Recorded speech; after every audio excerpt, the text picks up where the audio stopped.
오늘 말씀의 제목은 응답받는 기도라는 제목으로 함께 생각을 해보자 합니다.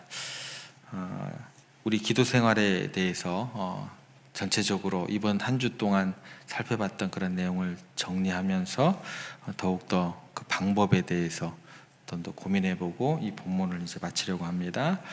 우리가 신앙을 살아가면서 자주 하는 질문이 있습니다. 왜 우리의 기도가 하나님의 약속의 말씀대로 쉽게 응답받지 못하는 것일까? 이 질문에 대한 답을 오늘 한번 본문을 통해서 생각해 보고자 합니다.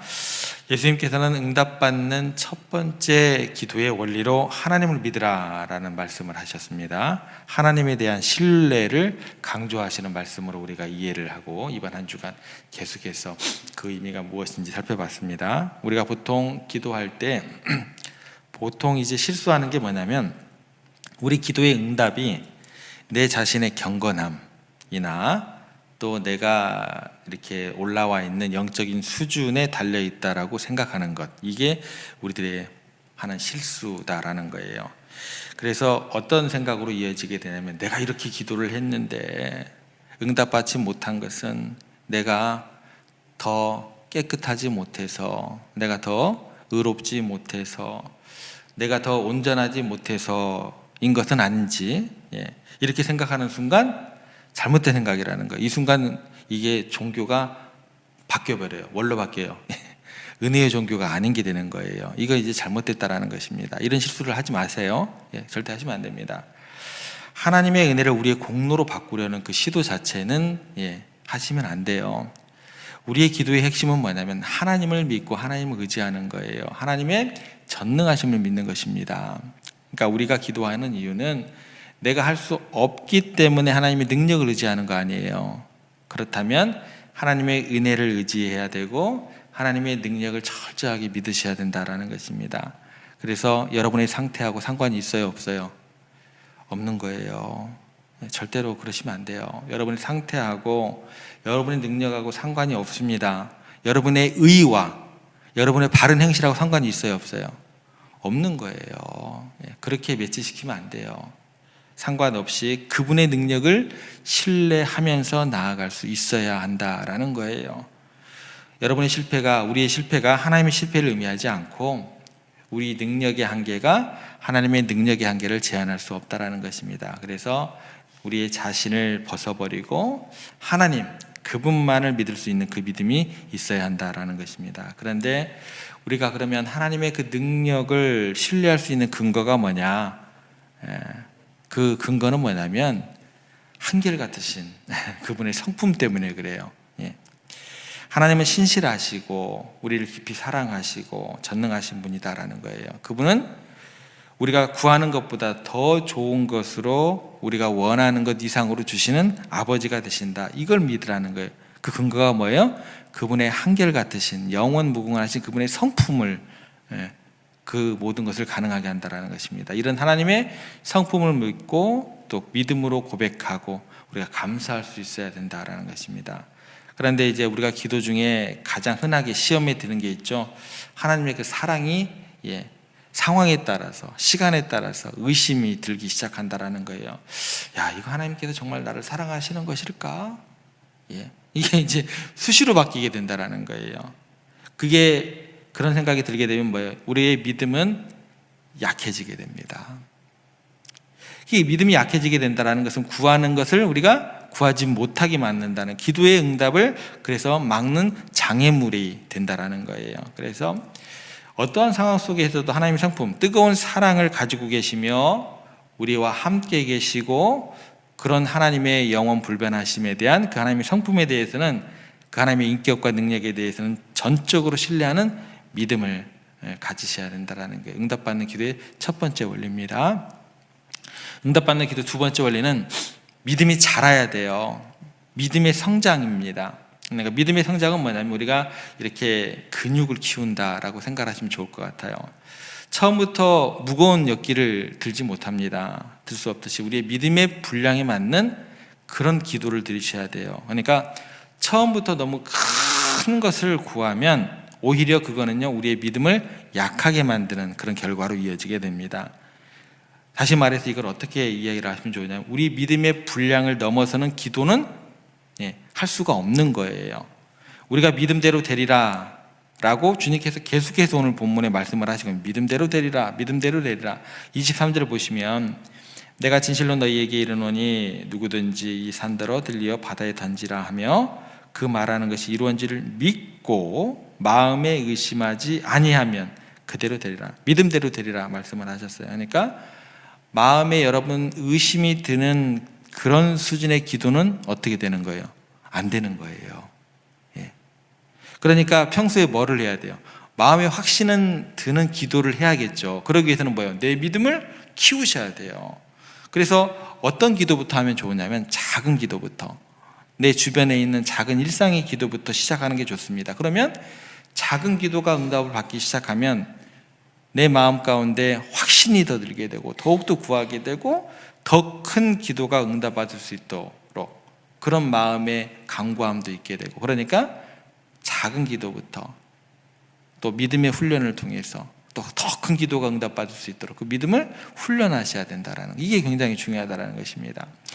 수천 명의 고아들을 돌보며 기도의 사람으로 우리에게 굉장히 유명했던 목사님이 계십니다. 조지 뮬러 목사님. 이분이 93세에 자신의 일기장에 이런 고백을 남기게 됩니다. 내가 처음 기도를 시작했을 때는 $1를 구하기 위해서 모든 나의 믿음을 동원해야 했지만 50년이 지난 후에는 같은 믿음으로 $1,000,000를 구할 수 있게 되었다라고 이야기를 했습니다. 처음에 그의 기도나 우리의 기도나 뭐예요? 다른 사람의 기도나 별반 차이가 없었다라는 거죠. $1를 기여하기 위해서 그는 정말 간절하게 무릎을 꿇었다라는 거예요. 그러나 나중에는 산을 옮길 수 있을 만한 그런 믿음으로 자라게 되었다라는 거예요. 이게 조진물 목사님의 기도의 응답의 어떤 그런 비결이다라는 것입니다. 무슨 위력이요? 믿음 훈련의 위력이다라는 거예요. 그런데 여러분들, 훈련이란 말은 뭐냐면 시간이 필요해요. 훈련이라는 건 시간이 필요해요. 그리고 또 뭐가 필요해요? 기다림, 인내가 필요하다라는 의미를 내포하고 있다는 것입니다. 그런데 많은 사람들이 어떻게 하는 줄 아세요? 하나님 $1,000,000 주세요. 그렇게 해요. $1,000,000. 그 지점부터 기도 제목을 시작하려고 합니다. 그러면 어떻게 돼요? 잘 안 돼요. 그러면 어떻게 돼요? 포기하게 됩니다. 금방. 잘못된 기도의 전형적인 모습이다라는 거예요.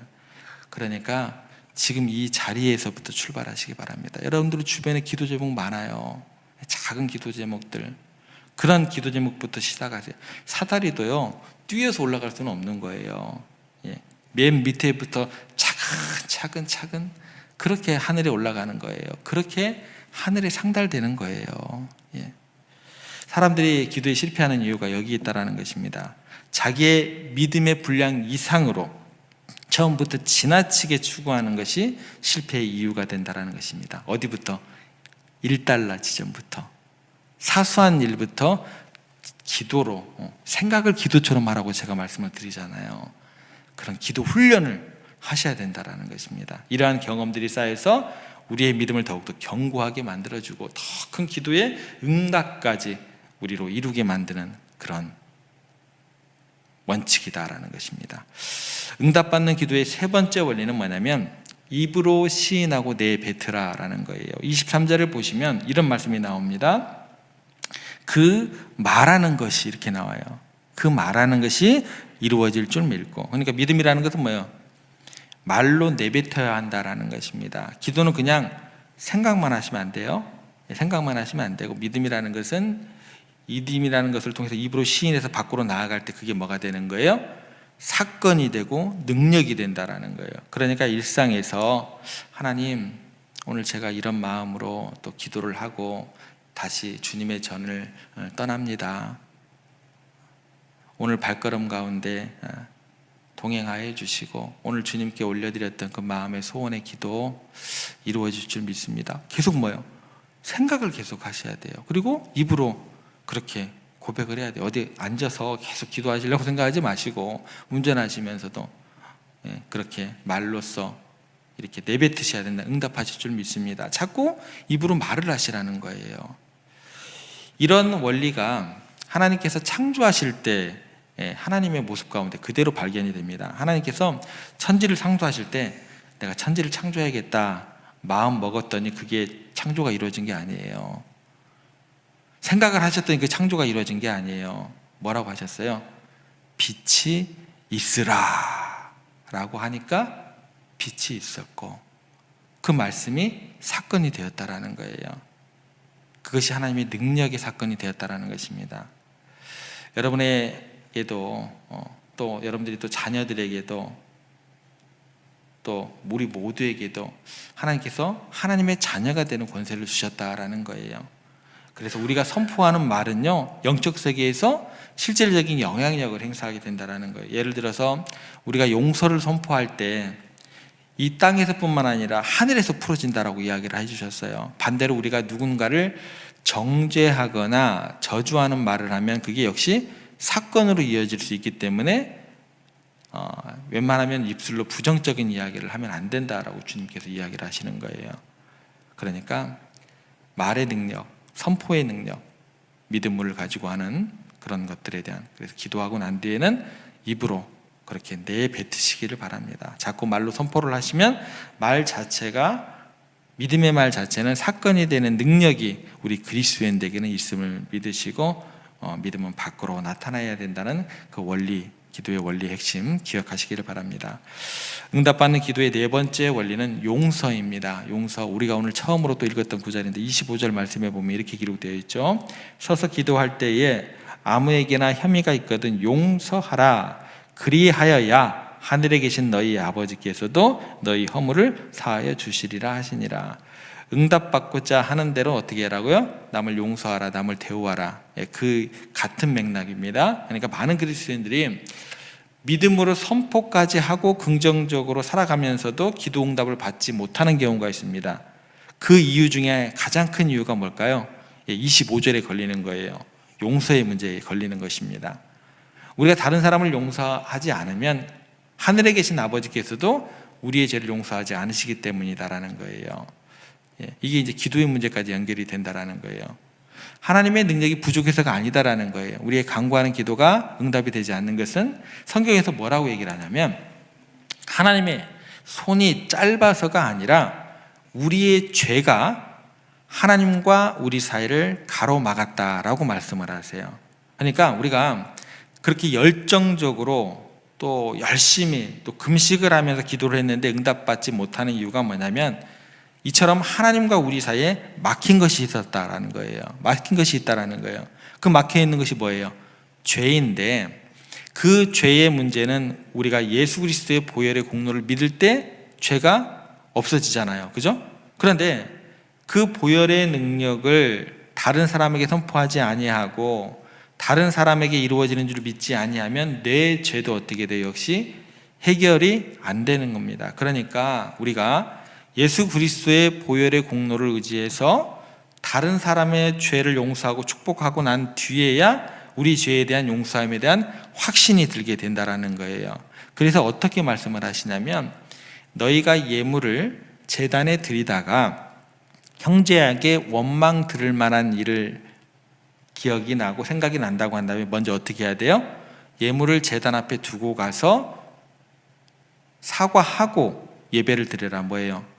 용서나 또 그런 어떤 그런 관계가 형성되지 않으면, 먼저 선행되지 않으면 뭐도 응답받지 못한다는 거예요. 예배도 응답받지 못한다는 거예요.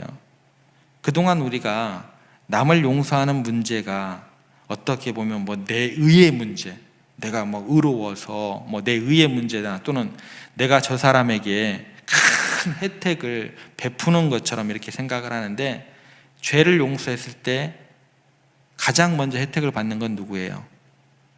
우리다라는 거예요. 우리 자신입니다. 그리고 기도가 응답받는 가장 중요한 통로, 하나님과 우리 사이에 막힌 것이 없게 만드는 그런 결과를 초래해야 하기 때문에 기도가 응답받는 가장 중요한 통로가 되는 것을 우리가 기억해야 된다는 것입니다. 그래서 우리가 주님께서 가르쳐준 기도를 할 때 어떤 기도 구절이 나와요? 우리가 우리에게 죄 지은 자를 사하여 준 것 같이, 이게 먼저예요. 우리 죄를 사하여 주옵시고. 하나님께 기도할 때는 반드시 뭐가 들어가야 된다고요? 우리가 우리에게 죄 지은 자를 뭐 해준 거예요? 용서하여 준 것 같이. 이게 먼저다라는 거예요. 이게 기도의 굉장히 중요한 원칙 가운데 하나입니다. 반드시 이 기도가 들어가야 된다라는 거예요. 이게 다 네 가지입니다. 정리하겠습니다. 기도 응답을 위한 네 가지 진리의 말씀에 대해서 오늘 본문을 통해서 우리가 정리를 해봤습니다. 첫 번째는 뭐예요? 절대로 여러분들 나의 경건함에 의지하시면 안 돼요. 내 경건이 아니고, 나를 믿는 게 아니고 하나님을 믿으라라는 것이 그 첫 번째입니다. 두 번째는 뭐예요? 훈련을 하셔야 돼요. 우리의 믿음을 점점 키우셔야 된다라는 것입니다. 세 번째는 뭐예요? 말로 선포하라, 말로 시인하라 라는 것이고, 네 번째가 뭐예요? 중심으로 용서를 해야만 우리 기도가 막힌 다음에 뚫어지게 되고 응답받는 통로가 열린다. 기도의 문을 여는 열쇠가 용서다라는 것입니다. 우리가 모든 사람을 넉넉함으로 용서하고 원망이나 미움을 버릴 때 비로소 우리 기도가 응답받는다는 사실을 다시 한번 기억하시고, 오늘 이 새벽에 하나님 앞에서 응답받는 기도의 비밀을 다시 한번 마음에 간직하시고, 앞으로 여러분들이 간구하는 그 모든 것들이 하나님의 은혜 안에서, 하나님의 예비와 섭리 안에서, 하나님의 때와 방법을 통해서 응답받는 귀한 역사가 여러분들의 삶에서 넘치게 되기를 주님의 이름으로 부탁을 드립니다.